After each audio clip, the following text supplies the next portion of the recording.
Yes, good morning everyone. सभी को सुप्रभात। और आज हम सभी लोग बड़े ही इंपॉर्टेंट और कंट्रोवर्शियल टॉपिक पर चर्चा करने वाले हैं। और ये है एडवोकेट एक्ट अमेंडमेंट बिल 2025, यानी अधिवक्ता अधिनियम 2025 में जो प्रस्तावित बदलाव यानी संशोधन रखे गए हैं, वो आज हम लोग समझने वाले हैं। और ये भी समझने वाले हैं कि इसका क्या इम्पैक्ट पड़ेगा और इसका विरोध क्यों हो रहा है। तो आइए समझते हैं सारे प्रावधानों को कि क्या प्रावधान इसमें सरकार लेकर आ रही है जो वकीलों के ऊपर एप्लीकेबल होंगे।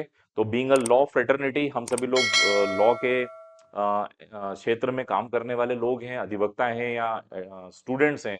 तो ये एक्ट अल्टीमेटली हम सभी को प्रभावित करने वाला है। ये जो बदलाव होने वाले हैं, इसको समझने के लिए जरूरत है कि क्या क्या इसमें चेंजेस हुए हैं। बहुत सारे चेंजेस वेलकम चेंजेस हैं, मतलब उनका स्वागत किया जाना चाहिए, बहुत अच्छा है। उससे लीगल एजुकेशन बढ़ सकती है, महिलाओं के रिजर्वेशन की बात की गई है, तो वो सब तो वेलकम चेंजेस है। पर कुछ ऐसी भी चेंजेस किए जा रहे हैं जिससे कहीं ना कहीं अधिवक्ताओं का हित प्रभावित होगा। आइए उसको समझते हैं। तो आज का टॉपिक है एडवोकेट अमेंडमेंट बिल 2025। तो इसके बारे में हम समझते हैं कि क्या क्या इसको नटशेल में 10-15 मिनट में मैं आपको पूरा जो एक्ट है, जो अमेंडमेंट बिल है, उसके बारे में हम लोग समझ लेंगे। तो उसके पहले मैं पूछना चाहूंगा, क्या मेरी वॉइस आप तक क्लियर आ रही है? किसी प्रकार की कोई टेक्निकल दिक्कत तो नहीं है? Narendra Singh Rajput ji good morning, Ved Prakash Sharma ji good morning, जीत वर्मा जी, सोनिया पाल जी गुड मॉर्निंग। क्या वॉइस क्लियर है? आप सभी को बोर्ड का पिक्चर क्लियर आ रहा है? किसी प्रकार की कोई तकनीकी दिक्कत तो नहीं है? सभी लोग प्लीज कमेंट करके बताएंगे। एक बार ऑन करके देखिएगा आप लोग भी।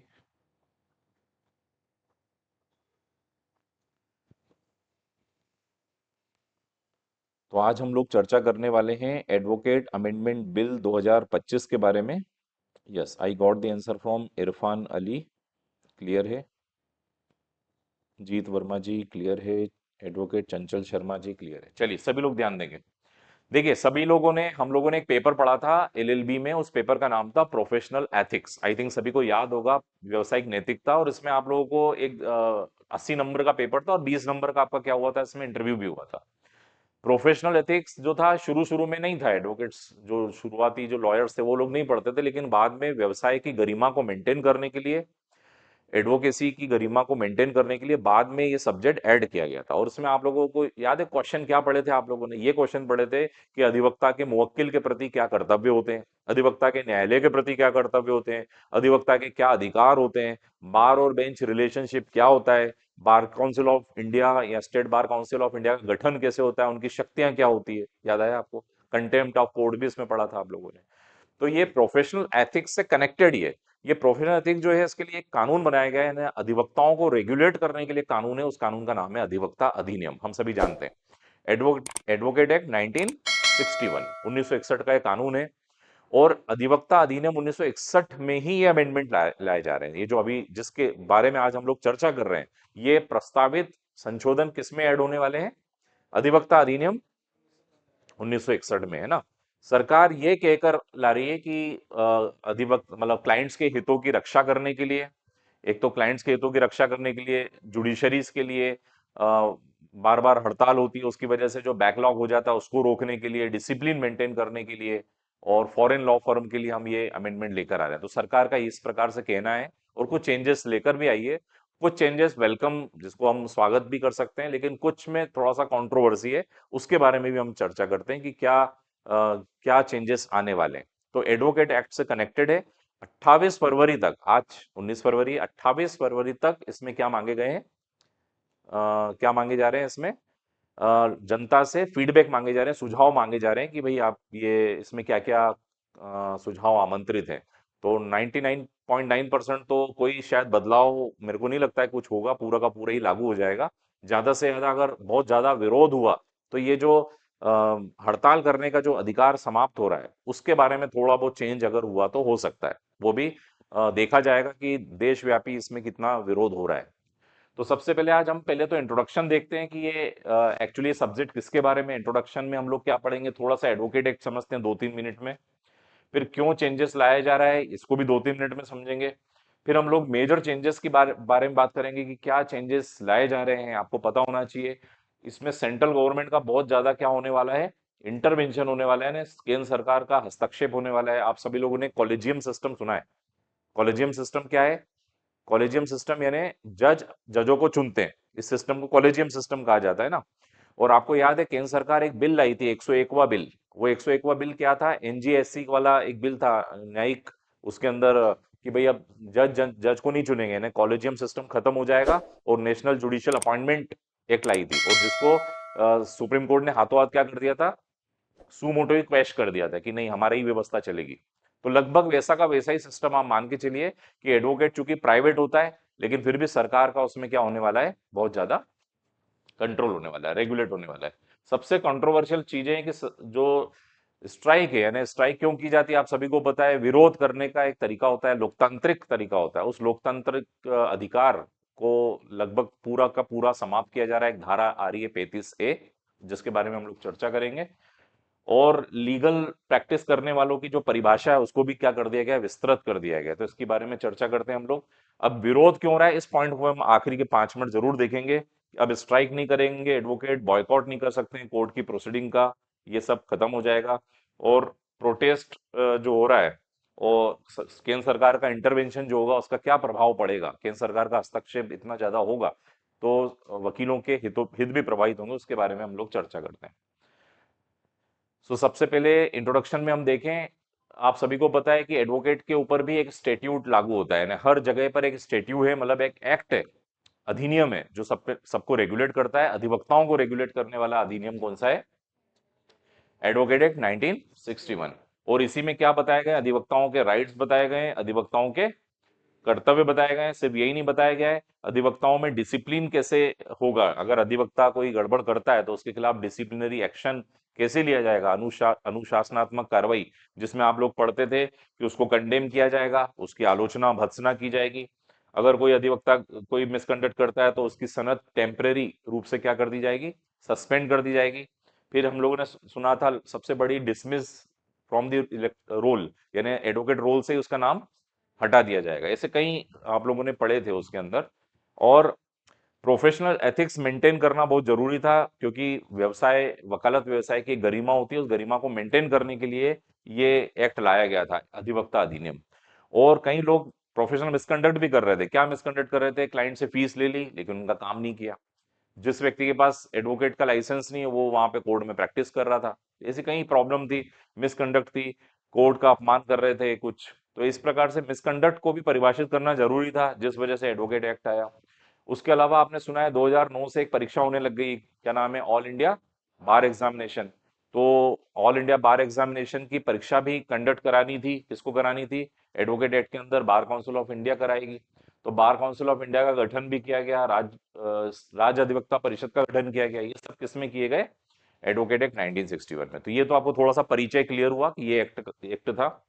अब जो प्रपोज अमेंडमेंट है वो इसी में होने वाले हैं। और ये प्रपोज अमेंडमेंट कौन लेकर आया है? सेंट्रल गवर्नमेंट का एक मंत्रालय है, ऑफ कोर्स मंत्रालय का नाम विधि मंत्रालय है। लॉ एंड लेजिस्लेटिव मंत्रालय ने ये ड्राफ्ट बना के दे दिया है, और ये कहा है कि 28 फरवरी तक इसमें क्या मांगी गई है, सब लोगों से सुझाव आमंत्रित किए गए हैं। और कोई सुझाव वगैरह नहीं होता है तो फिर वो बिल वैसा का वैसा क्या हो सकता है, अधिनियम में परिवर्तित हो क्या सकता है, हो ही जाएगा। अब देखिए मेन अमेंडमेंट्स, मुख्य संशोधन क्या हैं, क्या क्या संशोधन प्रपोज किए गए। सबसे पहले तो ये याद रखें कि सबसे ज्यादा अभी तक केंद्र सरकार का इतना ज्यादा इंटरवेंशन नहीं था, लेकिन इस प्रपोज्ड अमेंडमेंट में केंद्र सरकार का बहुत ज्यादा अधिवक्ताओं के अंदर क्या होने वाला है, हस्तक्षेप बढ़ने वाला है। क्या होने वाला है? सबसे पहले तो लीगल प्रैक्टिशनर की परिभाषा को इन्होंने एक्सपांड कर दिया, बड़ा कर दिया। एक्सपांड मतलब जो था अभी तक क्या था, कोर्ट में जो प्रैक्टिस करते हैं वो लोग लीगल प्रैक्टिशनर है। अब लीगल प्रैक्टिशनर कौन हो गए? जो किसी ऑर्गेनाइजेशन में या फॉरेन फर्म से जो लोग आ रहे हैं, जो फॉरेन के जो लोग हैं, जो भले उन्होंने लॉ बाहर से किया, वो हमारे यहाँ पे लीगल प्रैक्टिशनर माने जाएंगे। इसके अलावा कई लोग बड़ी बड़ी कंपनियों में काम करते हैं, जो लीगल एडवाइजर के रूप में काम करते थे, है ना, तो वो लोग भी किस परिभाषा में आ जाएंगे? लीगल प्रैक्टिशनर की परिभाषा में आ जाएंगे। तो लीगल प्रैक्टिशनर की परिभाषा को क्या कर दिया गया है, विस्तृत कर दिया। तो लॉ स्टूडेंट के पॉइंट ऑफ व्यू से तो ये बहुत काम का है। जो लोग प्रैक्टिस नहीं करेंगे, है ना, जो किसी कंपनीज में अगर लॉ मैनेजर लॉ वो बनते तो वो भी लीगल प्रैक्टिशनर अब कहलाएंगे। नहीं तो पहले क्या था, लीगल प्रैक्टिशनर जो न्यायालय में प्रैक्टिस करता था। तो ये लॉ स्टूडेंट के हिसाब से तो ये इसमें कोई दिक्कत नहीं है। ये एक दिक्कत वाली बात है, nomination of the member of BCI. In addition आप सभी को पता है बार काउंसिल ऑफ इंडिया में advocate general, solicitor general ex officio member होते हैं। बाकी सारे मेंबर कौन होते हैं? वकील अपने चुन के भेजता है, निर्वाचित लोग होते हैं। लेकिन अब वो एडवोकेट जनरल जो हैं, क्या नाम है, अटॉर्नी जनरल तो रहेंगे ही रहेंगे, सॉलिसिटर जनरल तो रहेंगे ही रहेंगे, और साथ ही साथ 3 मेंबर, कम से 3 मेंबर क्या रहेंगे, बार काउंसिल ऑफ इंडिया में केंद्र सरकार अपने डालेगी। तो अल्टीमेटली एक प्रकार से केंद्र सरकार का बार काउंसिल ऑफ इंडिया के अंदर भी दखल होगा। इसके बाद जितनी भी लॉ फर्म्स हैं अपने देश में, जो लॉ फर्म्स काम कर रही है, उसका रेगुलेशन का पावर किसको दे दिया है कि बीसीआई उनको रेगुलेट करेगी। और बीसीआई जो नॉर्म्स बनाएगी, अगर उसमें कुछ गड़बड़ होगी तो केंद्र सरकार उसके ऊपर नॉर्म्स बना देगी और केंद्र सरकार ओवरराइड कर देगी, मतलब बीसीआई के रूल्स लागू नहीं होंगे, उसके ऊपर किसके लागू हो जाएंगे, केंद्र सरकार के। इसके बाद सबसे ज्यादा आपत्तिजनक जो जिसके ऊपर ज्यादा विरोध हो रहा है वो है सेक्शन 35 है, जिसमें अभी तक जो अधिवक्ता स्ट्राइक करते थे, बॉयकॉट करते थे, उसको पूरी तरीके से क्या कर दिया गया है, समाप्त कर दिया गया है कि कोई भी न्यायिक व्यवधान उत्पन्न नहीं करेगा और अधिवक्ता को स्ट्राइक या इसका अधिकार नहीं होगा। हालांकि इन्होंने बोल दिया है कि सिंबॉलिक स्ट्राइक कर सकते हैं। सिंबॉलिक मतलब आपको विरोध प्रदर्शन करना है तो सांकेतिक रूप से कर सकते हैं। सांकेतिक आपको पता ही है क्या होता है, काला कपड़ा पहन के अपन काली पट्टी लगा के। अब फर्क बात ये है कि क्या इससे फर्क पड़ेगा, सिंबॉलिक हड़ताल से क्या किसी को कोई फर्क पड़ेगा? अभी जो भी हड़तालें होती है वो किस उद्देश्य को लेकर होती है, जब कभी भी न्यायपालिका यानी न्यायाधीश अगर कोई गलत बिहेवियर करते हैं या कोई प्रशासनिक गलत निर्णय आते हैं तो वकील लोग क्या करते हैं, उसकी हड़ताल करते हैं। लेकिन अब वो हड़ताल खत्म हो जाएगी तो क्या अब जुडिशरी के खिलाफ जो विरोध प्रदर्शन कभी होता था गलत एटीट्यूड का, क्या वो अब अधिवक्ता कर पाएंगे? तो ये बड़ी विचारणीय बात है और इसी वजह से इसका विरोध हो रहा है।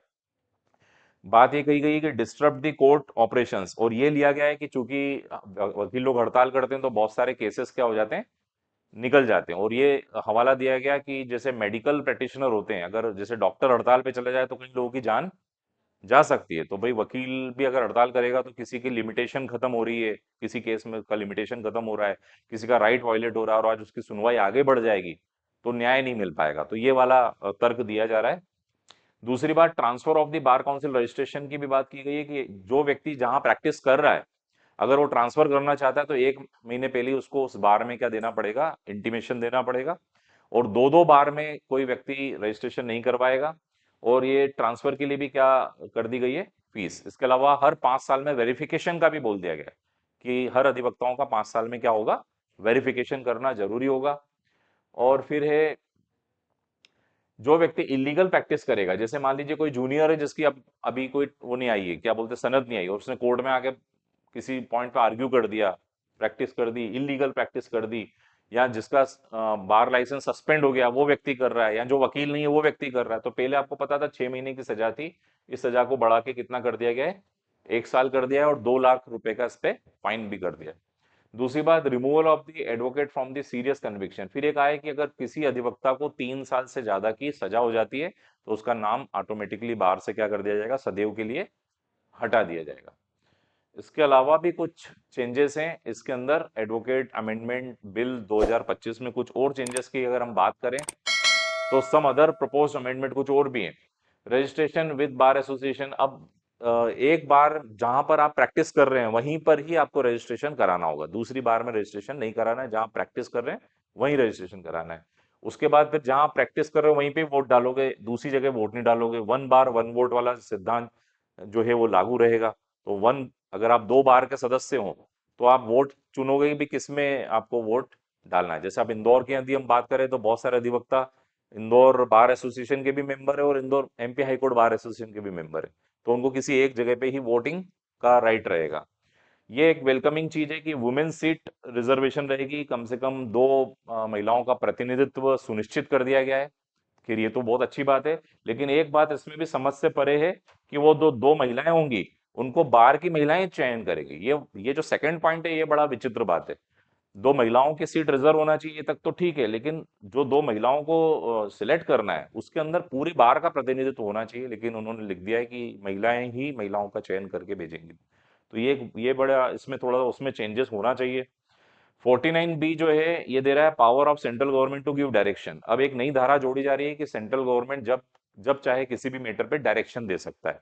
अभी आप देख रहे हैं ऑल इंडिया बार एग्जामिनेशन जो है ये बोली गई थी एआईबी की भाई साल में 2 बार होनी चाहिए 6-6 महीने में, लेकिन बहुत बार डिले होता जा रहा है। अभी 19वीं का भी रिजल्ट अभी तक नहीं आया, बहुत डिले डिले होता जा रहा है।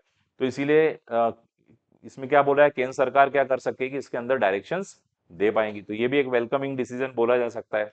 फॉरेन लॉ फर्म वाले भी अपने यहाँ पे पूरी तरीके से प्रैक्टिस कर सकेंगे, फॉरेन लॉ फर्म में विदेशी जो लोग हैं वो भी कर सकेंगे। कॉर्पोरेट लॉयर भी चूंकि लीगल प्रैक्टिशनर में आ गए तो ये लोग भी कर पाएंगे। तो इसकी वजह से ये भी एक अंदेशा है कि बहुत सारे अधिवक्ताओं का जो काम है वो क्या हो जाएगा, कम हो जाएगा। एक ये भी अंदेशा माना जा रहा है। और सरकार द्वारा ये तर्क दिया जा रहा है कि ये लीगल रिफॉर्म की दिशा में काम है, क्लाइंट के इंटरेस्ट के लिए किया जा रहा है, जुडिशरी का बोझ कम करने के लिए किया जा रहा है। ये सब सरकार के तर्क हैं। अब इसके बाद हम लोग चर्चा करते हैं वाई प्रोटेस्ट, फिर कुछ लोग विरोध क्यों कर रहे हैं और विरोध क्या लाजमी भी है, आइए समझते हैं। तो अनेक अधिवक्ता, अभी आपको पता है कि जैसे ये प्रपोज बिल आया, बहुत सारी बार एसोसिएशन ने भारत में कई जगहों पे इसका विरोध प्रदर्शन क्या हो चुका है, चालू ही हो चुका है। तो सबसे पहले तो सबसे ज्यादा विरोध ये है कि right to protest democratic right होता है, हर आदमी को विरोध करने का क्या होता है, अधिकार होता है। और अधिवक्ता ही वो हैं जिन्होंने आजादी दिलाई, अधिवक्ता ही वो हैं जो इंडिपेंडेंट होते हैं, सरकार की नीतियों का विरोध भी अधिवक्ता करेंगे। लेकिन अगर सरकार का ही उस पर दखल हो जाएगा तो ये ऐसा कहा जा रहा है कि अधिवक्ताओं की आवाज को दबाया जा रहा है कि भाई आप विरोध भी नहीं कर पाओगे। अब ये बात आती है कि अगर क्लाइंट का इंटरेस्ट सफर होता है तो इस स्थिति में कोई दूसरा हल निकाला जा सकता है कि जैसे क्लाइंट का भी इंटरेस्ट सफर ना हो और अधिवक्ताओं की आवाज भी ना दबे।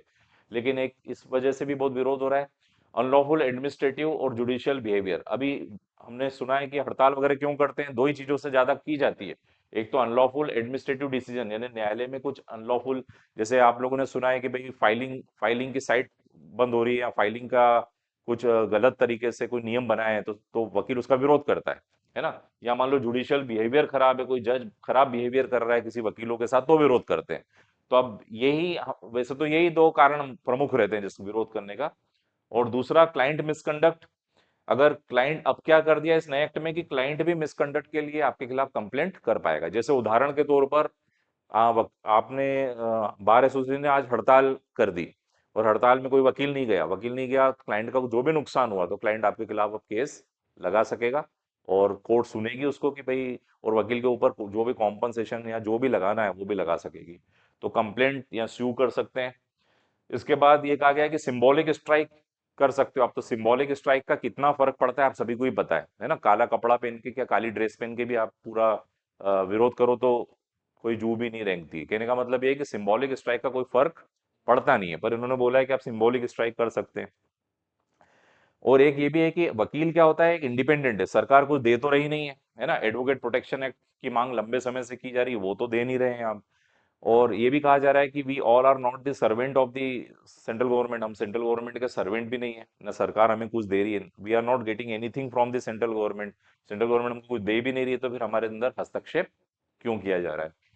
सो it is a, some people are considered is the end of the advocate independence. कई लोगों को ये लग रहा है कि ये अधिवक्ताओं की आजादी या स्वतंत्रता को कम करने वाला है। तो इसके लिए मिडवे रिक्वायर्ड है। कुछ जो प्रपोज्ड बिल अमेंडमेंट है वो तो बहुत काम के हैं, होना भी चाहिए। लीगल एजुकेशन के मामले में बहुत अच्छा अमेंडमेंट है, महिलाओं का रिप्रेजेंटेशन अच्छी बात है, और लीगल प्रैक्टिशनर की दायरा बढ़ाना ये भी बहुत अच्छी बात है। लेकिन कुछ बातों में इनको क्या करना चाहिए, मिडवे निकालना चाहिए। मिडवे मतलब एक ऐसा हल निकालना चाहिए जिसमें अधिवक्ताओं का इंडिपेंडेंस भी खत्म ना हो और साथ ही साथ कोर्ट का काम भी ना रुके। लेकिन विरोध करने का जो अधिकार है वो होता है अभिव्यक्ति की आजादी, उसको समाप्त नहीं करना चाहिए, ऐसा हमारा पर्सनल मत है। तो मैंने भी केंद्र सरकार को एक लेटर भेजा है जो प्रपोज्ड बिल में चेंज करने के लिए। सो इट इज ऑल अबाउट, आप सबको क्या क्लियर हुआ आज हम सभी लोगों ने किसके बारे में समझा, एडवोकेट अमेंडमेंट बिल 2025 के बारे में। आपको क्लियर हुआ थोड़ा बहुत कि ये क्या बिल है, क्या क्यों आ रहा है और इसका विरोध क्यों हो रहा है। तो ये आप लोगों को समझ में आना चाहिए, आपको पता होना चाहिए, क्योंकि हम सभी लोग लॉ के फील्ड में आ चुके हैं, तो आपको पता होना चाहिए कि क्या चेंजेस आ रहे हैं। तो जितने भी विद्यार्थी लाइव हैं, अगर आपके कोई कमेंट है, कोई सुझाव है, तो आमंत्रित हैं। मैं देखना चाहता हूँ एट प्रेजेंट 66